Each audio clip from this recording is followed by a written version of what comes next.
Yeah, what's up, people? How you feeling?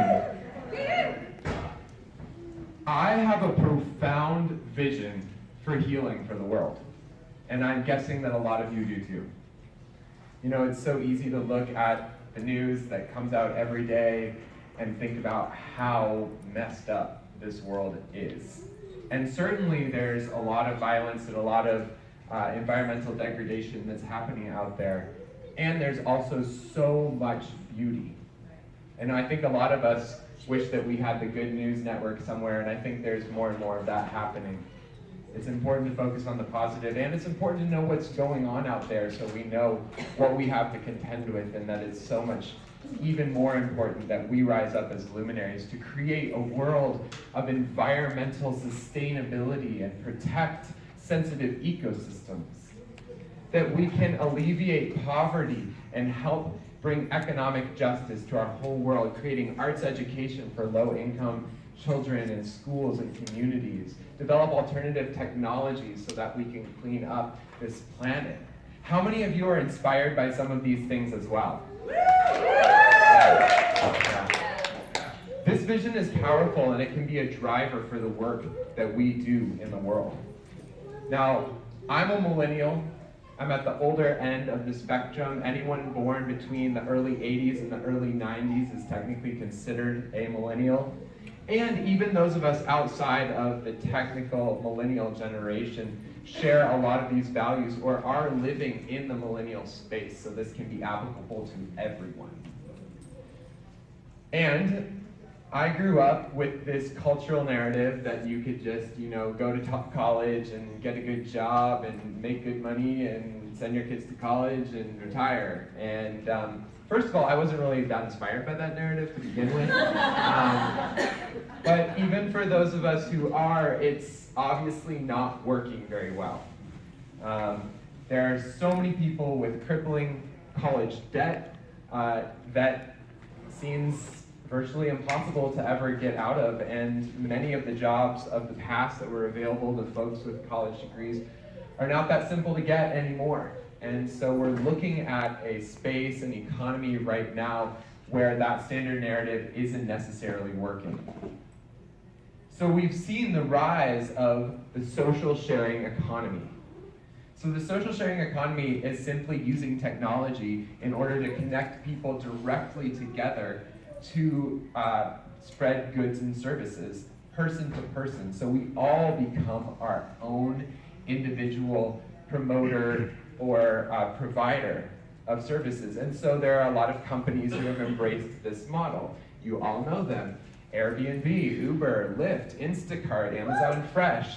Tons of companies that eliminate the middleman, eliminate your need to go out to a store or to wait for a taxi and to actually just connect with each other. So people who are engaging in the social media and the social sharing economy, mainly millennials, are using their smartphone in order to make money. It's powerful. I drove Lyft and Uber and did Instacart for a while before I started doing what I'm doing right now. So the social sharing economy is what's happening. I mean, we've seen, and also e-commerce and internet entrepreneurship and the digital economy is really overtaking the traditional retail space. We just saw Amazon eclipse Walmart sales as well as buying Whole Foods. I mean, things are changing. And so any successful entrepreneur or any really successful human in the world needs to be able to grow and adapt in order to stay on a path of positive growth. So the social sharing economy really utilizes social media. So, we've just heard a lot about social media in the last two presentations, and we all know it. We're all on it. So how come in the most connected time in the world, so many of us feel so isolated? Social media really, by default, encourages us to present our most shining selves, to manicure our image in order to just share the things that we're really excited about. And that's natural. When we're happy and having fun, we want to share. And when we look at other people's social media profiles and all we see is all this beautiful, awesome, exciting stuff, and then we look in the mirror and look at our own lives, and it's not just the fun stuff.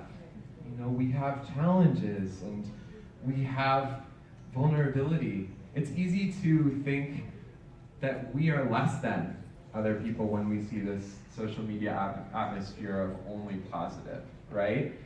And so I'm not saying go up there and air your dirty laundry on social media, but what I've learned and what this journey with the superfoods and with my health process has shown me is that being vulnerable on social media creates connection.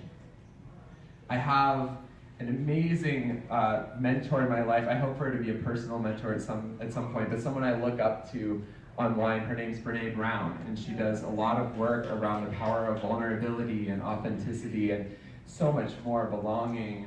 And her work is so beautiful. And one thing that she says is when you are being vulnerable, it's easy to feel weak. It's easy to feel ashamed or not strong because we're looking at the parts of ourselves that are challenging. Yet when we look at social media or in person and we see other people being vulnerable, we think, wow, how courageous. How courageous to step out there and share what's really going on. And so the challenge then becomes treating ourselves like we would see others, and when we are vulnerable, seeing ourselves as strong and courageous for doing that.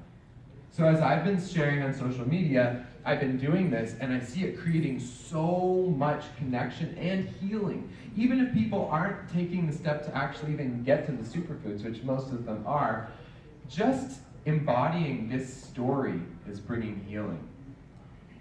So as entrepreneurs, as people working to create connection in the social media space, we are storytellers. And so what is your story? My story starts with personal wellness. I have actually been an environmental and political activist my whole life. I was homeschooled and I was raised by parents who were in the hippie generation and taught me that I could do anything I set my mind to and that we needed to stand up to make the world a better place. So at a young age, I was going out and protesting and doing big circus arts to bring attention and energy to positive causes in the world. And I still do that, and I think we should all still keep engaging in that way. And what I saw is that the only way that people can be out there actually creating solutions for the world is if they are well inside their body. Yeah. Right? So I came in the last couple of years to realize that some of the most powerful transformational work I can do for the world is helping people connect with natural healing, with remedies, with superfoods that are going to bring them to a place in themselves where they're empowered, where they're able to step out of the for-profit pharmaceutical medical industry, and where they're able to step aside from big agribusiness and foods that are keeping them sick, right? So what we are doing when we are sharing is activism. It is the first step towards creating a better world. So we go from this personal wellness narrative in our storytelling to the global healing by all of us coming together and doing this work together, because it's every drop of water that creates the ocean. And so we have these different elements here. We're storytelling, we're healing the world, and then we have the social sharing economy, and we have this environment where the standard narrative isn't working. Then we come to this business model here, where we are sharing superfoods with each other and facilitating healing. And we're working with a company that's actually facilitating us to become financially well, to generate wild abundance in doing that. And not only the first time someone uses our code, like Airbnb, but every time. Imagine if every time someone took an Uber when they used their code, that you got paid every single time they did it. And not only that, but if they shared their code, you would get paid for every time their friend took it too. And if they shared their code every time their friend did it too, you're giving Uber your network and only charging them for it one time. That's ridiculous. Our networks are worth more than that. So this business model allows us to generate this wild abundance by doing this. Yet, I could never align myself with a company, even if they were paying me well, that didn't represent my values. And so that's why I'm so happy to be here with this community, with this group of people, because this company is doing powerful work in the world. Our owners sent $30,000 of donations off the Standing Rock wish list and helped support that very important cause to keep our water pure and to empower the Native communities in our world. We are helping to preserve traditional farming techniques and create cooperatives with farmers around the world to resist big companies like Monsanto and big agribusiness and globalization. We're sending goods down to Texas and other places affected by the recent hurricanes. So when I, as an independent activist, as an independent entrepreneur, looked at this system, I also saw a company whose owners had their hearts in the right place, and that allows me to stand together with this community.